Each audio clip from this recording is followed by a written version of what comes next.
O que se ouve é melhor do que se vê. Desliga a TV, era o que faltava. A vida acontece quando anoitecer, era o que faltava. Juntos eu e você. Mais uma moeda, mais uma voltinha. Tarde de quinta-feira com a Rádio Comercial. Olá, boa noite, eu sou o Rui Maria Pego. Se só agora chegou, sabe que tem uma conversa. Era o que faltava, às 8 da noite. Hoje vamos falar de saúde mental, mas vamos tentar que nos encontremos mais vezes de uma forma mais saudável no futuro e que as conversas sejam também férteis. É exatamente. Numa altura em que, de resto, a autocontenção também nos castra de alguma maneira, não é? Mas vamos saber isso tudo com o nosso convidado de hoje. E sempre que se sentir sozinho, já agora, não se esqueça que o Era o que Faltava está cá de segunda a sexta-feira. Há conversas para ouvir no nosso site, há mais de 300. Portanto, tem sempre alguém a falar-lhe ao ouvido. Sim, alguém que hoje fala ao ouvido e é psicólogo. Precisamos todos. Explica-nos como se eu tivesse acordado de um coma. Já ninguém pode ouvir falar na pandemia, é verdade, mas de uma forma distorcida a pandemia ajudou a colocar a saúde mental na ordem do dia. Diz o nosso convidado de hoje que saúde mental não é apenas a ausência de doença mental, mas também a capacidade das pessoas sentirem bem-estar e de terem capacidade para cumprir os seus objetivos e propósitos de vida. Tiago Pereira é coordenador do Gabinete de Crise Covid-19 da Ordem dos Psicólogos Portugueses, que já produziu centenas de materiais desde que o bicho apareceu, nomeadamente o Serviço de Aconselhamento Psicológico da linha SNS 24 808 24 24 24 808 24 24 24. Em Portugal há 2,5 psicólogos para cada 100 mil habitantes nos centros de saúde. Parece-me um problema. Olá, Tiago, bem-vindo.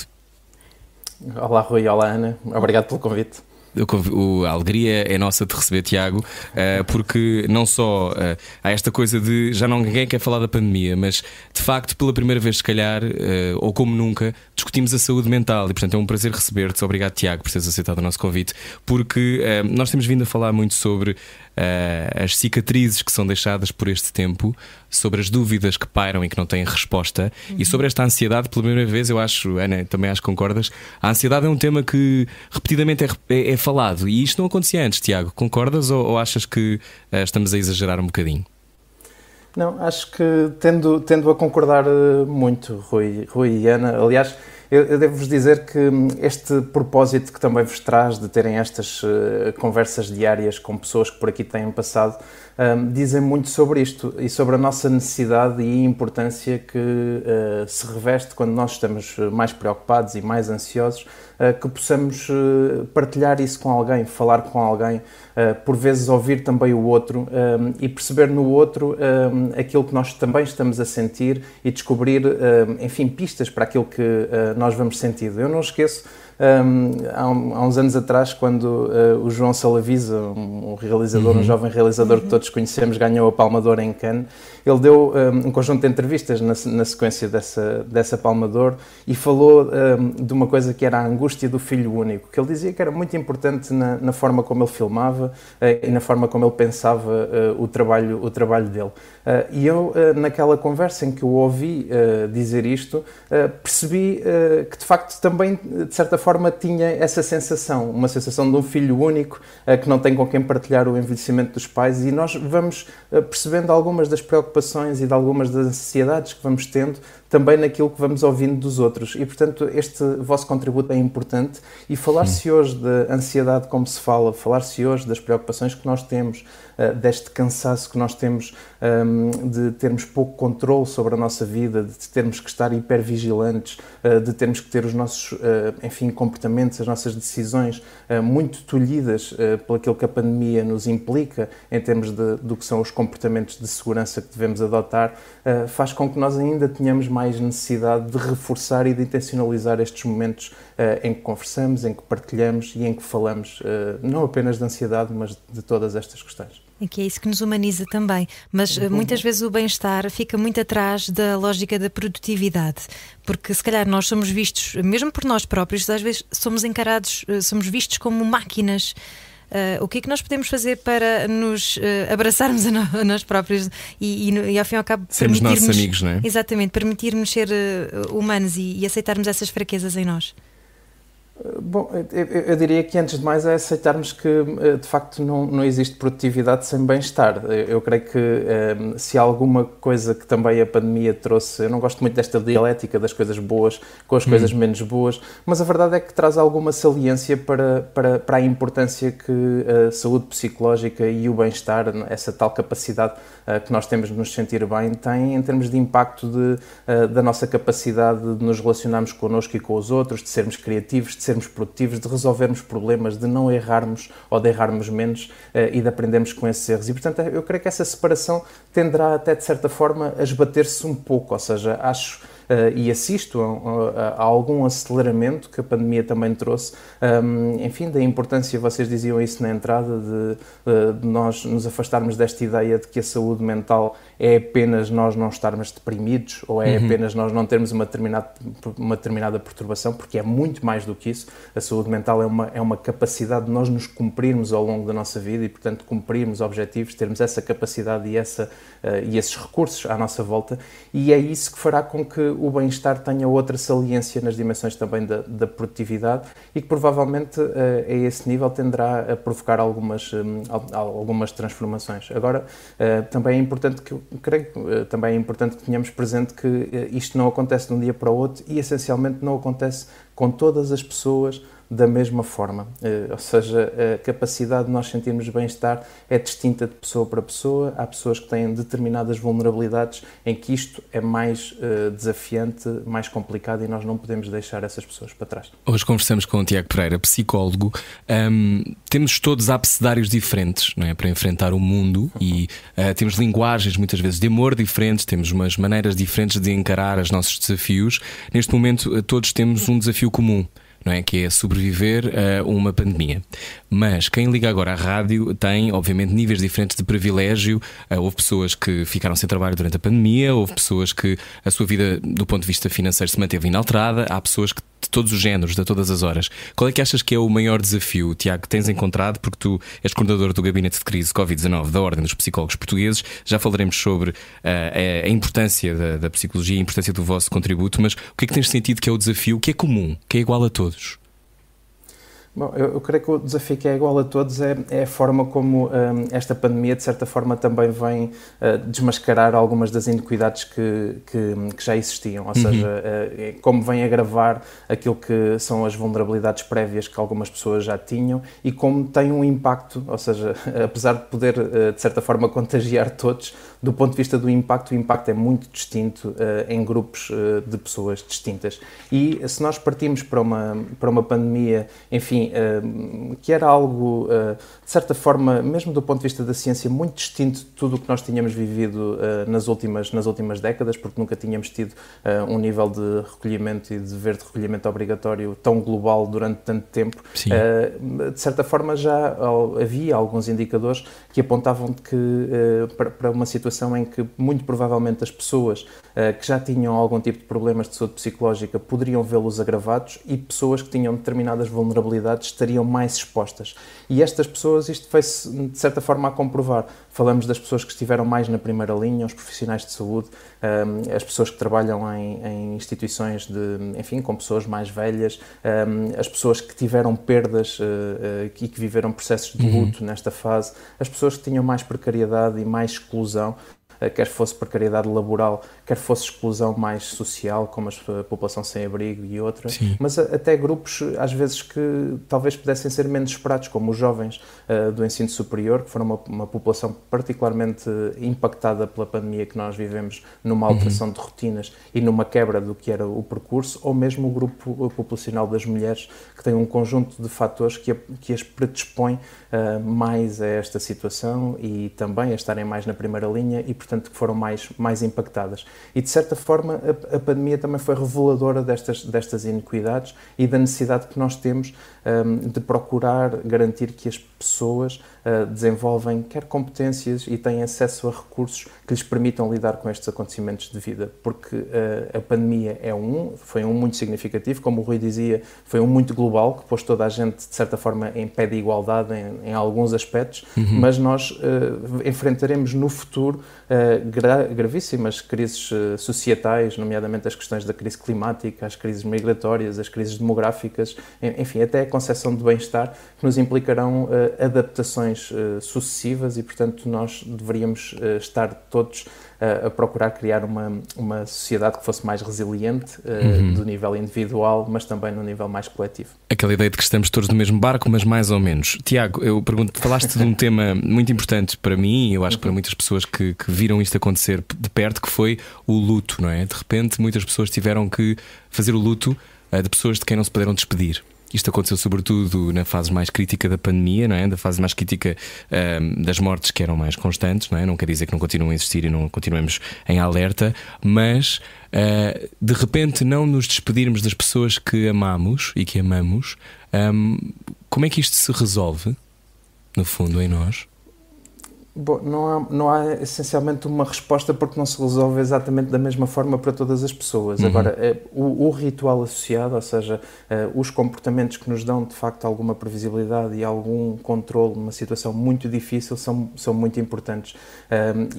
Enfim, nós fomos apelando a que as pessoas, apesar enfim, das dificuldades de se cumprirem algumas das dimensões, o pudessem fazer utilizando outros formatos, o que não seria exatamente a mesma questão. Mas a dimensão do luto e da perda acrescem outras dimensões associadas ao momento que nós vivemos, porque muitas pessoas e muitas famílias viveram também com um certo estigma associado de outras pessoas, com uma certa culpa em algumas, numa ideia que por vezes pode ter ficado difusa de quem é que pode ter contribuindo para a infecção de uma determinada pessoa e para isso poder ter gerado uma perda se ela foi relacionada com as dimensões da Covid, e portanto é uma situação enfim, que acrescenta vulnerabilidades e dificuldades a um processo já de si complexo e que merece enfim, que se reflita e que se trabalhe. Tiago, e pela primeira vez houve muita gente que foi o outro,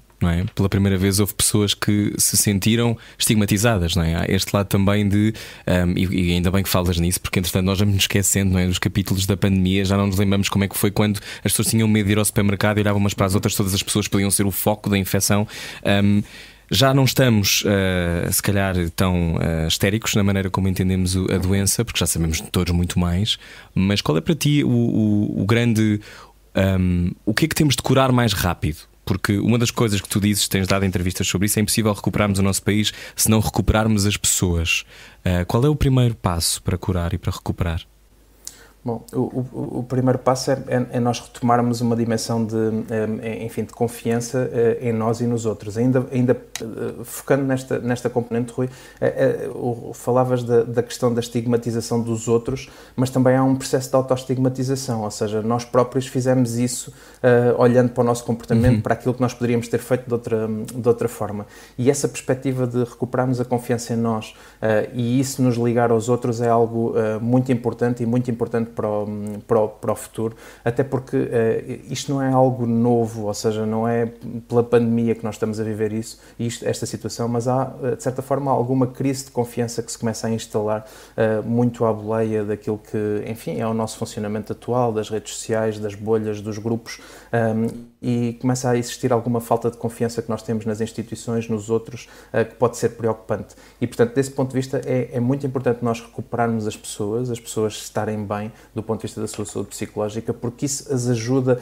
a estar mais abertas aos outros, mais empáticas com os outros, mais disponíveis para os outros, e isso, por si, reforçará a confiança e os laços de uns com os outros. Isso é um ponto absolutamente chave. Aliás, eu ouvi-vos aqui falar há umas, enfim, já boas semanas atrás, numa dimensão também de algum contágio emocional que tem que existir de uns para os outros. Ou seja, se nós à nossa volta de facto não estivermos bem, a probabilidade disso também chegar a nós é muito grande e de nós não termos o apoio suficiente dessas pessoas. E, portanto, quando nós estamos a recuperar-nos, quando nós estamos a cuidar de nós, também estamos, de certa forma, a cuidar do outro, e eu creio que isso é algo que devemos todos ter presente. Isso é quase uma osmose, não é?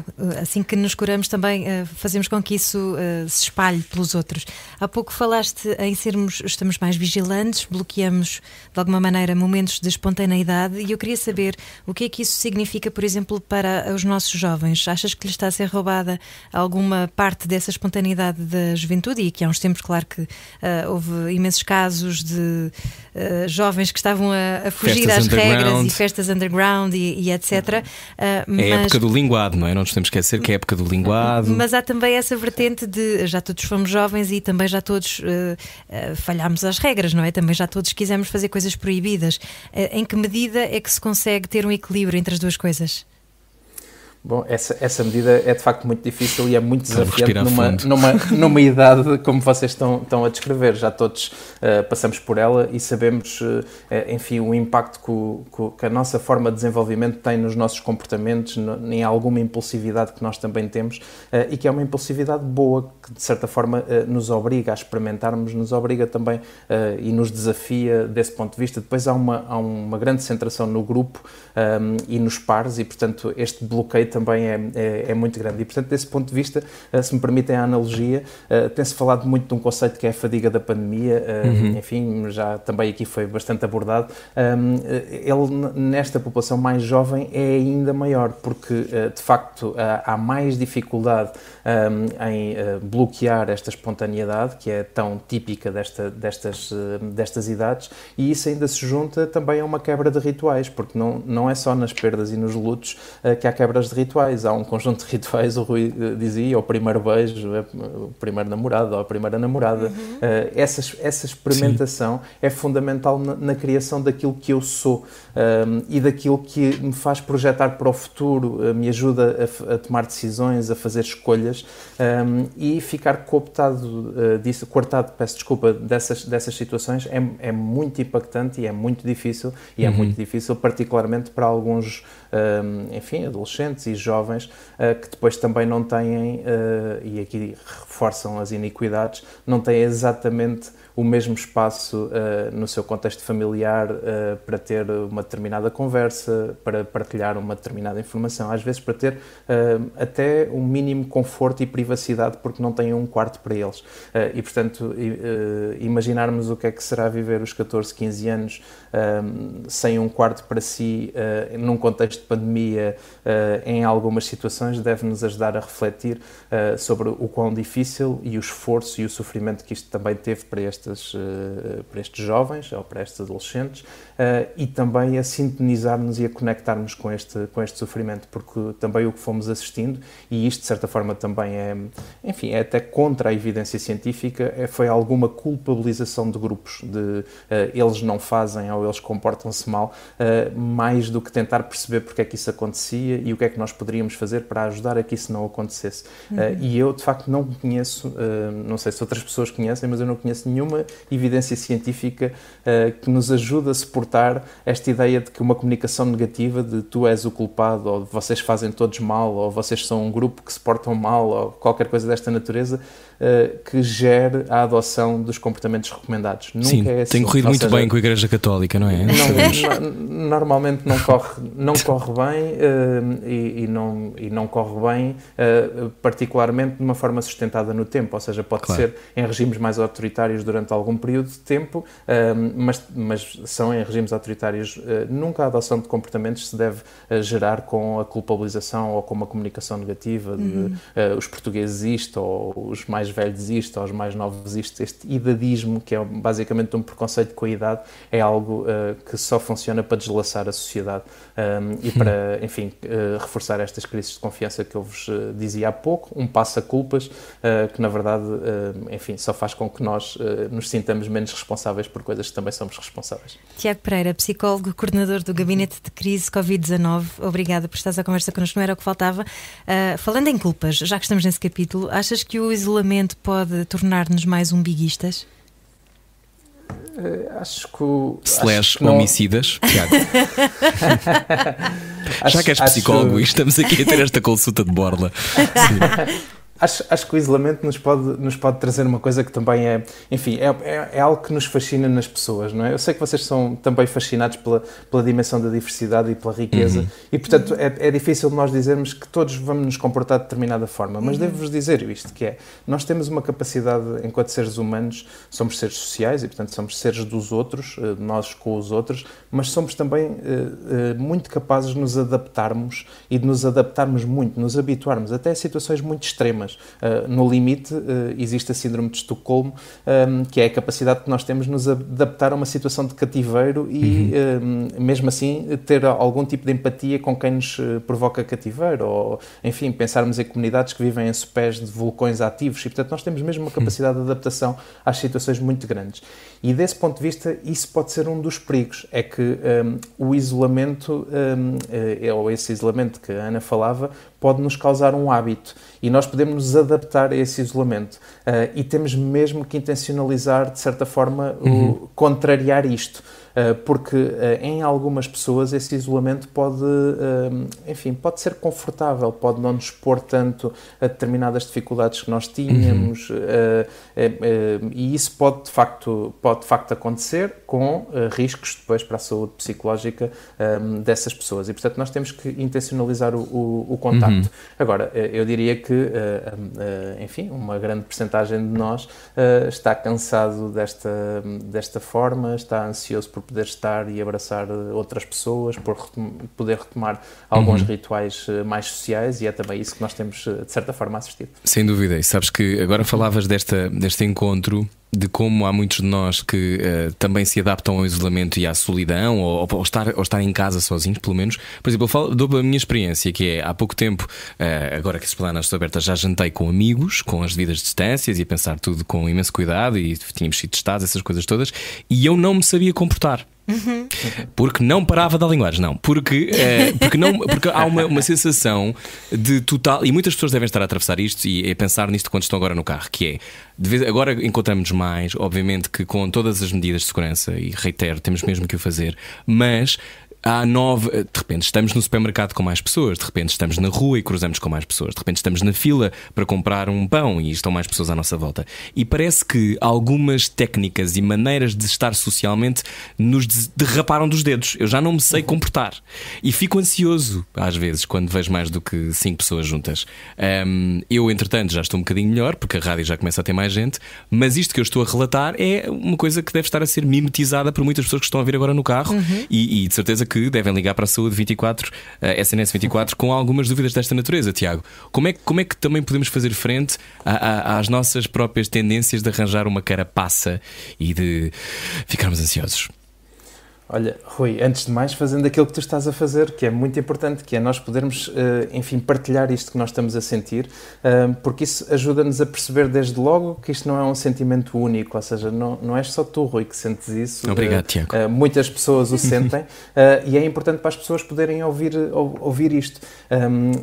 E estes rituais que nós tínhamos, e de certa forma que se foram alterando, eu não quero fazer aqui profecias, porque não gosto de fazer profecias, mas a verdade é que paulatinamente nós vamos recuperar isso, ou seja, nós vamos redescobrir o prazer que tínhamos em algumas das coisas, e este redescobrir pode ser muito bom.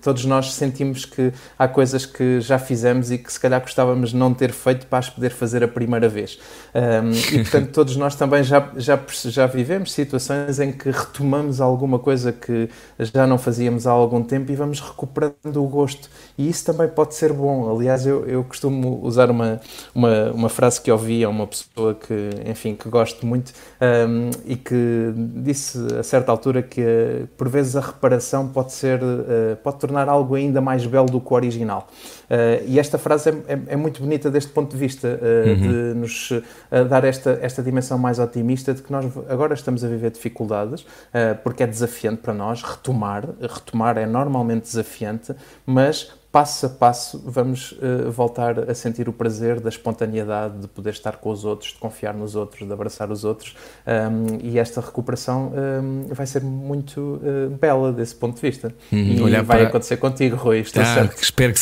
sim, Tiago. E olhar para as rachas que ficaram e como naquela lógica japonesa pôr fios de ouro para de repente ficar outra coisa qualquer. Mas que tipo de rachas? Já falaremos sobre isso a seguir.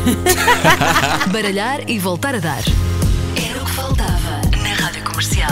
Cuidadinho, que ainda estamos em pandemia. Bem-vindo à Rádio Comercial, olá, esta é a Rádio Comercial, o Era o que Faltava. Estamos hoje a conversar com Tiago Pereira, gabinete de crise da Ordem dos Psicólogos, importantíssimo o trabalho que fazem. Tiago, quais têm sido as chamadas, as pessoas têm ligado com que preocupações, e imagino que tenham alterado ao longo deste ano, não é? Mas o que é que tem sido, quais é que têm sido as preocupações maiores das pessoas que ligam? Rui, quando dizes que ligam para o serviço de aconselhamento psicológico da linha SNS 24, é isso que dizes? Exato, sim. Dar só uma nota rápida de contextualização, eu vou já lá a esse ponto, que é, nós, de facto, a Ordem dos Psicólogos participou naquilo que foi a criação da resposta inicial, apoiando na criação dos algoritmos, enfim, de avaliação e de resposta, e também na formação e na supervisão dos psicólogos, mas desde sensivelmente de agosto, a linha, o serviço, está a decorrer por si, inserido na linha SNS 24, aliás, vai estar durante os próximos 3 anos, e a Ordem neste momento já não está envolvida. Em todo caso, enquanto isso aconteceu, de facto, as pessoas, os grupos populacionais que mais ligaram eram grupos, como eu disse há pouco, de estudantes de ensino superior, que é esse grupo populacional, e grupos de pessoas mais desempregadas e pessoas a viver situações de ansiedade e de grande preocupação relativamente àquilo que era o seu momento atual, mas também projetando-se no futuro.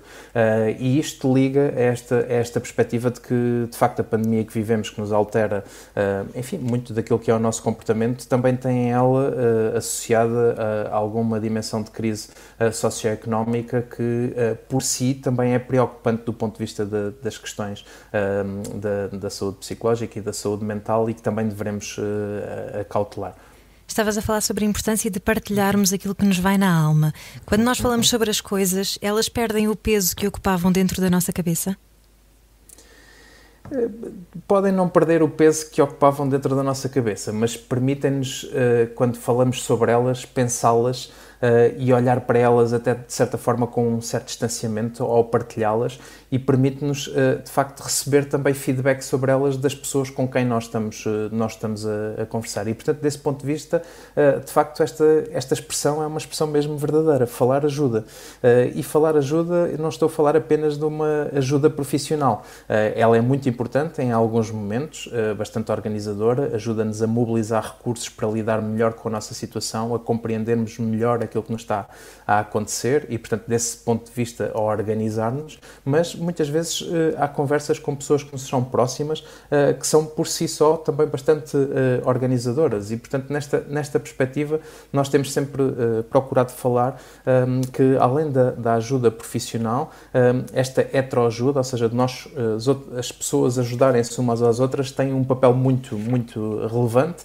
além da dimensão da literacia. O Rui há pouco falava dos materiais que a Ordem dos Psicólogos tem produzido. Nós temos de facto procurado fazer um investimento grande nas questões da literacia em saúde e em saúde psicológica, porque elas por si são importantes, porque ajudam as pessoas a perceberem um pouco melhor aquilo que estão a sentir, que aquilo é partilhado com outros, mas de certa forma também identificarem aquilo que podem fazer ao nível do autocuidado para se poderem ajudar, e há coisas que podem ser feitas, nem tudo é resolvido assim, mas há coisas que podem ser feitas, e essencialmente conseguir distinguir aquilo que são situações, que são esperadas em determinada situação, de outras que já não são esperadas, e que essas, enfim, devem servir de sinal de alerta para se procurar ajuda. Se isto acontecer, e se isto acontecer cedo, o prognóstico, de certa forma, ou seja, a resposta que venha, é muito mais eficaz, e é muito mais eficaz porque é mais fácil de obter resultados, e porque vai ser muito menos geradora do sofrimento associado ao prolongamento do problema, e é isso um pouco que a literacia também procura prevenir. Estavas a falar de cuidarmos mais de nós, de autocuidado. Como é que isso se faz? Bom, faz-se de muitas formas, Ana, mas de formas diferentes de pessoa para pessoa. Certamente que aquilo que são atividades de autocuidado que tu, Ana, possas fazer são eventualmente diferentes daquelas que eu poderei fazer, mas a capacidade de nós, ao longo do nosso dia, ao longo da nossa semana, termos uma conciliação daquilo que é a nossa vida profissional com aspectos da nossa vida pessoal que são para nós relevantes, a capacidade que nós temos de fazer exercício físico, seja ele mais intenso ou menos intenso, de ter, enfim, bons hábitos de sono, ter uma alimentação equilibrada, ver um bom filme ou ler um bom livro, quem gostar de o fazer, é algo absolutamente essencial nos momentos que nós vivemos. Agora, queria deixar esta nota. Não é por si só a solução para todos os problemas. Aliás, o próprio autocuidado é desigual. Porque a capacidade que eu tenho de poder ter atividades de autocuidado é muito diferente da capacidade que outra pessoa eventualmente terá quando tem pessoas a cargo ou quando é cuidadora, e há um risco aqui muito grande de nós, de certa forma, quase que acrescentarmos sofrimento onde já existe sofrimento. E vou explicar isto. É nós dizermos a uma pessoa que já está em sofrimento, tu estás assim porque não és capaz de cuidar de ti. E esta responsabilização individual é muito, muito perigosa, porque é duplamente penalizadora para a pessoa que de facto não consegue porque não tem condições para isso, ou porque não tem a capacidade para isso, ou porque não tem a oportunidade para isso, e ainda está a ser responsabilizada por essa situação. Sim, culpabilizada por não ter os instrumentos, não é? Quase. E que toca também um bocadinho naquela questão do positivismo tóxico, não é? Daquela coisa do está tudo bem, pensa pensamentos positivos. Que às vezes também é impossível alguém que esteja a sentir-se muito mal, é impossível de repente ela automaticamente dizer a si própria, não é? Sim, está tudo bem. Sem dúvida. Aliás, e é boa a expressão do positivismo tóxico, porque de facto há alguma, e separando aqui, há alguma evidência científica que demonstra que nós, por exemplo, quando chegamos a um final do dia, conseguirmos evocar 2, 3 coisas que foram boas no nosso dia e as podermos, de certa forma, celebrar ou partilhar com quem está próximo de nós ou com outras pessoas, é de facto importante para nós. Porquê? Porque, de certa forma, nós identificarmos coisas boas nos reforça uma sensação de controle. Algumas coisas que nós conseguimos controlar no nosso dia e que correram bem. E a partilha, a celebração, reforça-nos o sentimento de pertença, de nós nos ligarmos aos outros. E, portanto, isto é uma coisa. Outra coisa é nós termos que ter uma ideia que sempre tudo vai correr bem e que isso vai resolver todos os nossos problemas, porque isso, de facto, é essa dimensão mais tóxica e que é muito pouco visível nas situações de problemas, porque, na verdade, normalmente quem tem um problema de saúde psicológica, normalmente, não estou a falar, aqui não há 100%, como vocês sabem, mas está muito entalada ou entalado entre duas sensações. É olhar para o passado com culpa, o que é que eu fiz mal, porque é que isto me aconteceu a mim, porque é que a pessoa que está ao meu lado, que até tem condições piores, não se sente isto desta forma e eu estou assim.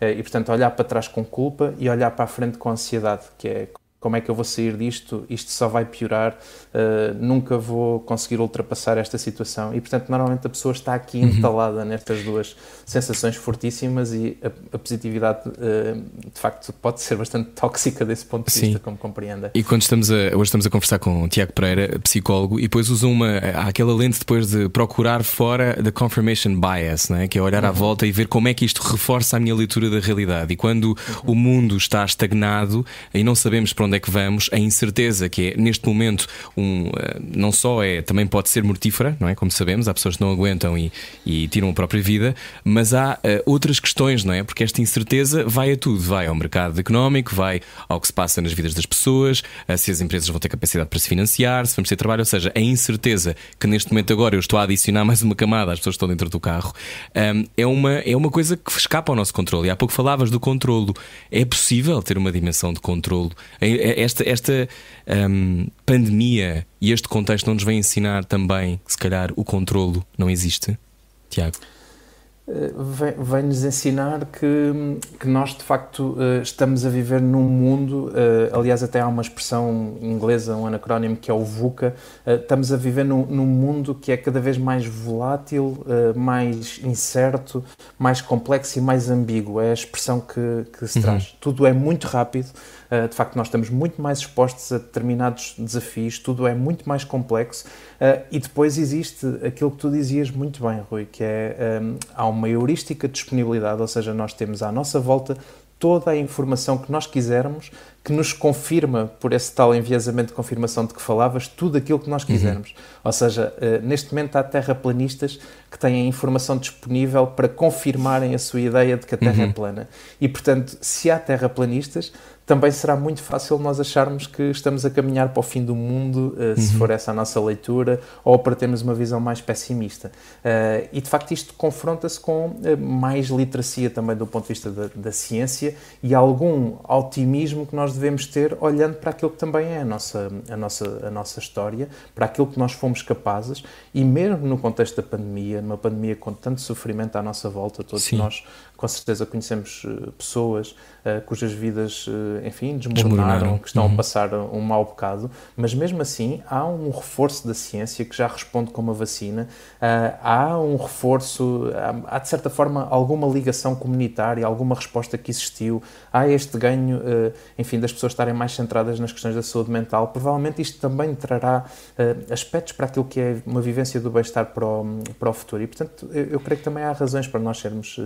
Tu tocas aí numa coisa fantástica, e ainda bem que vais buscar esse tema, porque ainda não tínhamos falado sobre ele, e é bom perguntar a um psicólogo como é que isto se explica, que é da forma que também aparecem terraplanistas que encontram então o seu enviesamento e portanto descobrem que há aqui um fórum de terraplanistas, isto só pode ser verdade.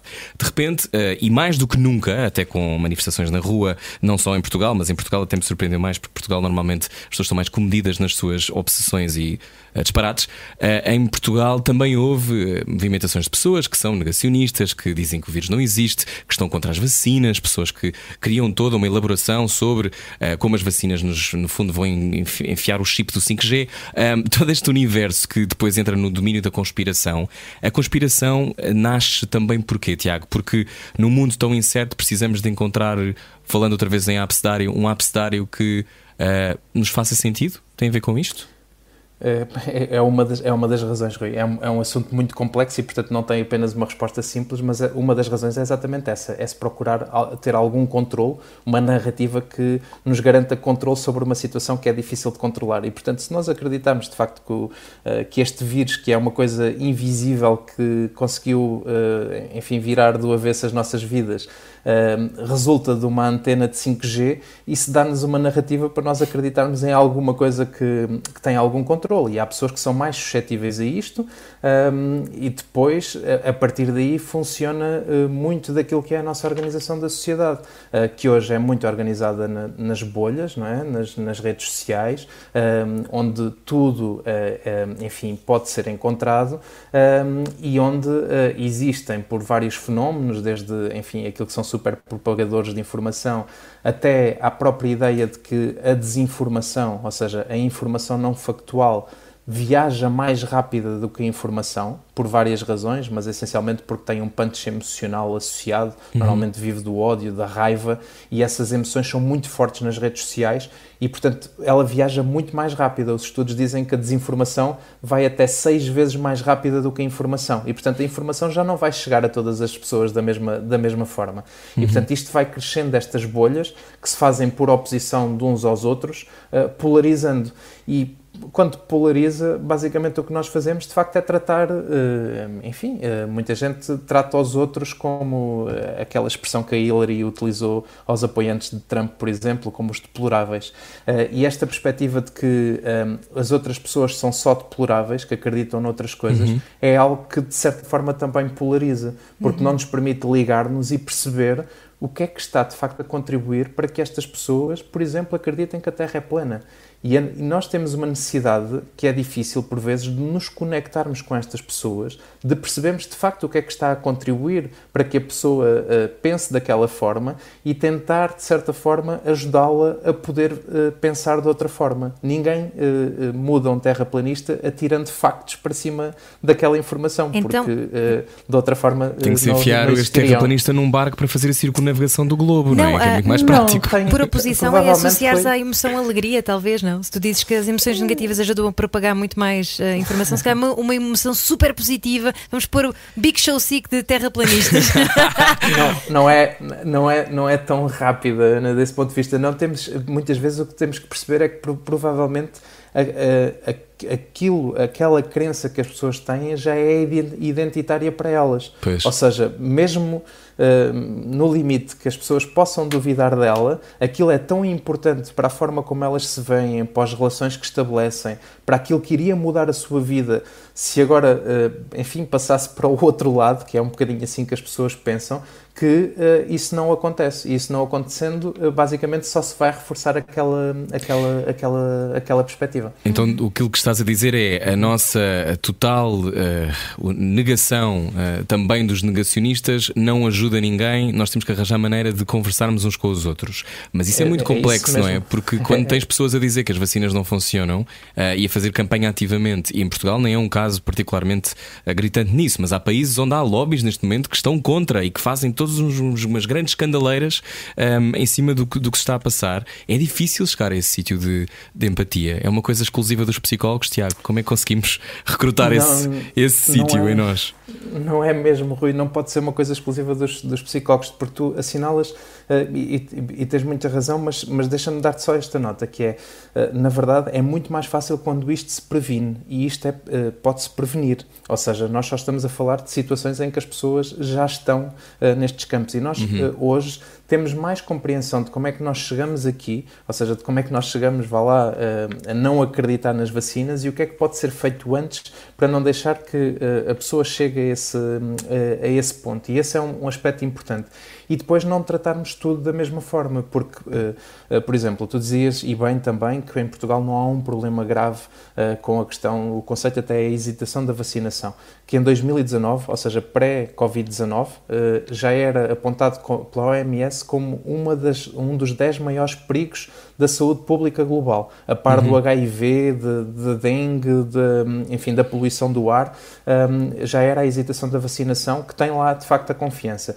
Mas é importante que se diga que há hesitação da vacinação, desde pessoas que são anti-vacinas até pessoas que são ultra pelas vacinas, mas pelo meio há pessoas que têm dúvidas que são válidas e devem ser validadas sobre as vacinas, sobre o impacto que pode ter, uma experiência que tiveram em alguém na família que teve, enfim, uma reação adversa mais significativa, e nós temos mesmo que comunicar com estas pessoas, validar as dúvidas que têm, tentar desfazer as dúvidas, dizendo que, enfim, a ciência existe e a própria ciência responde a essas dúvidas exatamente para elas ganharem confiança nas vacinas. Se nós nos desligarmos destes grupos, vamos estar cada vez mais a polarizar e a afastar-nos mais e, de certa forma, a reforçar que depois esses grupos também ganhem espaço e, pela identidade, juntem outras pessoas, enfim, polarizando o fosso abre, a sociedade. Não é?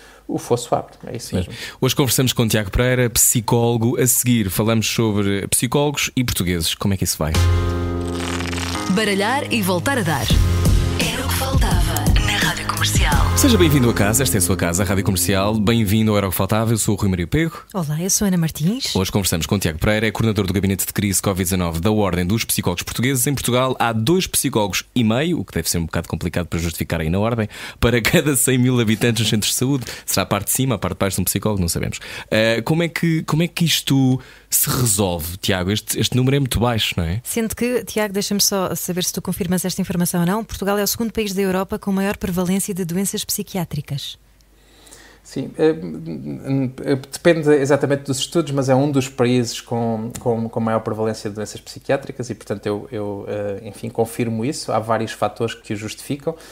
De facto, a ausência de recursos nos cuidados de saúde primários, nomeadamente psicólogos, é uma delas, mas não é a única. Nós somos um país que tem ainda um nível de literacia em saúde e em saúde psicológica muito baixo, que se junta a dimensões da própria educação da população ainda baixas e, portanto, a competências socioemocionais, mas também nós temos outras vulnerabilidades. Nós temos ainda níveis de pobreza e de exclusão muito significativos e é importante que todos tenhamos presente que há um ciclo e esse ciclo está muito bem determinado entre as situações de pobreza, de desemprego, exclusão e problemas de saúde psicológica, ansiedade, depressão e stress. Ou seja, quem tem mais ansiedade, depressão e stress tem mais pobreza, desemprego e exclusão e quem tem mais pobreza, desemprego e exclusão tem mais ansiedade, depressão e stress. E, portanto, estes dois fatores, junto a nós sermos ainda um país com níveis de isolamento muito grande, que também tem um impacto grande, o isolamento mata, a solidão mata, é importante que tenhamos isto de consciência, tira-nos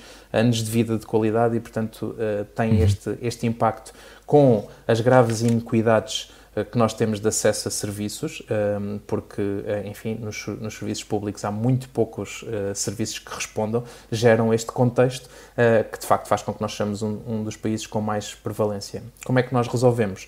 Resolvemos claramente com um outro investimento nesta área, que é um investimento duplamente reprodutivo, porque é reprodutivo para o país. Enfim, já falávamos há pouco, se nós não recuperarmos as pessoas, eu não acredito que consigamos recuperar o país desse ponto de vista. Mas também é reprodutivo numa perspectiva de que se nós tivermos as intervenções próximas das pessoas e próximas dos problemas, elas são muito mais eficazes e muito mais eficientes, ou seja, custam menos, quer em termos de sofrimento para as pessoas e para as suas famílias, quer para o próprio país desse ponto de vista. Há o estigma de ir ainda ao psicólogo, eu acho que mudou consideravelmente com a pandemia. Ana, tu tens em janeiro, qual era a percentagem? Era assim um aumento tremendo, tinha aumentado não era? 300 e qualquer coisa por cento, sim. Procura de psicólogos, procura de não é? psicólogos. O que quer dizer que muitas pessoas precisam de ajuda, mas também há outra coisa que tu dizes, que eu li em que tu dizias qualquer coisa como não se deve fazer delete neste ano que passou, ou seja, de repente querer esquecer o que se passou na pandemia, querer esquecer este tempo difícil para todos, tão complicado, é um erro, Tiago. É um erro. Eu acho que nós temos todos que ter presente que resistimos a este ano duríssimo e, portanto, fomos capazes desse ponto de vista e isso torna-nos e dá-nos força para enfrentarmos os acontecimentos de vida que nós vamos ter. Todos nós temos acontecimentos de vida muito significativos, enfim, que nos acontecem, uma perda, um emprego que não corre tão bem como esperávamos, a perda de alguém muito próximo, uma doença que temos conhecimento e, portanto, a nossa capacidade de nos adaptarmos a estes acontecimentos de vida e de sermos resilientes sobre eles também dirá muito sobre aquilo que, enfim, nós seremos, desse ponto de vista, capazes para lidar com esta situação. Portanto, vai ser um novo onde é que tu estavas no 25 de Abril, vai ser onde é que tu estavas na Covid-19. Vai-nos ajudar a pensar um pré e pós desse ponto de vista e eu acho que esta experiência, enquanto experiência que foi desse ponto de vista coletiva, porque nós passamos todos por ela, vai ter algum papel nesse princípio. Disso também não tenho grandes dúvidas. Tu dizias, aliás, acho que li um texto teu que dizias AC/DC, não é? Como o Thomas Friedman identifica. Mas, Tiago, pergunto-te agora, virando para ti, temos falado muito sobre Portugal, as pessoas, esta lógica de um olhar analítico sobre o que se passa. E tu, como é que alguém que está num gabinete de crise, no momento, não sei se alguma vez tinhas pensado que ia estar num gabinete de crise, mas aos 37 anos. Aos 37 anos, o que é que tu aprendeste sobre ti durante este tempo e como é que também tu, porque não falámos ainda sobre isto, falámos sobre a fadiga da pandemia, que é um conceito que acontece a muitas pessoas, mas depois aos profissionais de saúde e os profissionais também da saúde mental, como é que se aguenta, como é que se dá a volta? Também vocês, como é que tem sido para ti?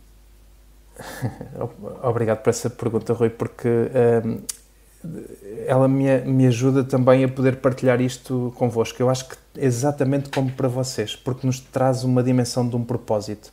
Ou seja, isto que nós fazemos, vocês fazem de uma forma ao conversar com pessoas e ao partilhar isso, para quem vos quer ouvir. Eu, ao dar e poder dar o contributo que tenho dado, enfim, na coordenação deste gabinete de crise, mas é um gabinete de crise que envolve o trabalho de, literalmente, centenas de psicólogas e psicólogos que se mobilizaram e que se disponibilizaram a oferecer o seu contributo em diversas áreas, que procuraram formação como nunca tinha existido tanta formação na Ordem, procurando melhorar a sua capacidade de resposta em situações de intervenção em crise, em intervenção à distância, e portanto houve uma mobilização muito grande dos psicólogos para responderem.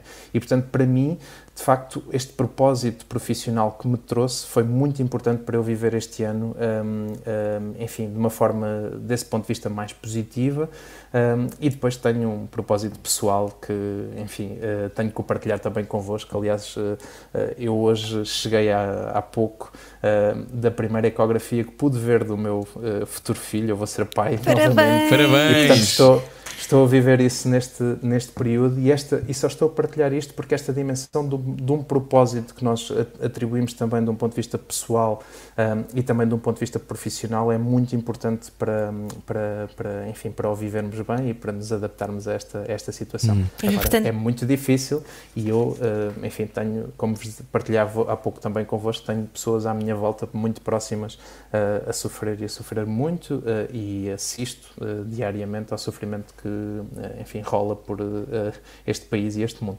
Mas é importante continuar a semear esperança e a cultivar objetivos.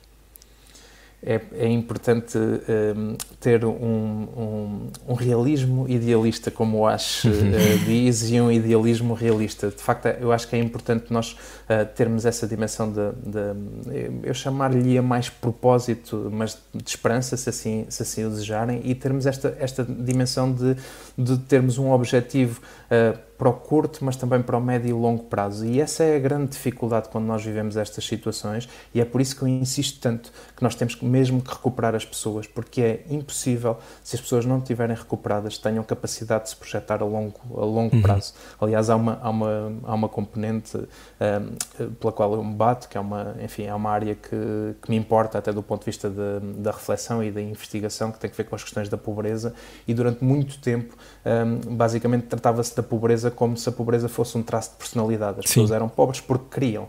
E, de facto, hoje, felizmente, já há muita investigação que demonstra que a pobreza acontece muito no sentido em que nos ocupa tudo. Ou seja, uma pessoa pobre que não consegue perspectivar aquilo que, enfim, está em modo de sobrevivência, ocupa a sua largura de banda mental toda para resolver esse problema e tem muito mais dificuldades em planear a médio e longo prazo e, portanto, comete mais erros, enfim, tem outras falhas, e é isso que o justifica e não um traço de personalidade. E, portanto, eu combato muito isto e digo muito que nós temos que preparar as pessoas e recuperar as pessoas, torná-las mais resilientes para que possam projetar-se a médio e longo prazo. E isso para questões o elevador de social, natalidade e outras. Claro, o elevador social em Portugal também tem os botões um bocado avariados, não é? Como sabemos.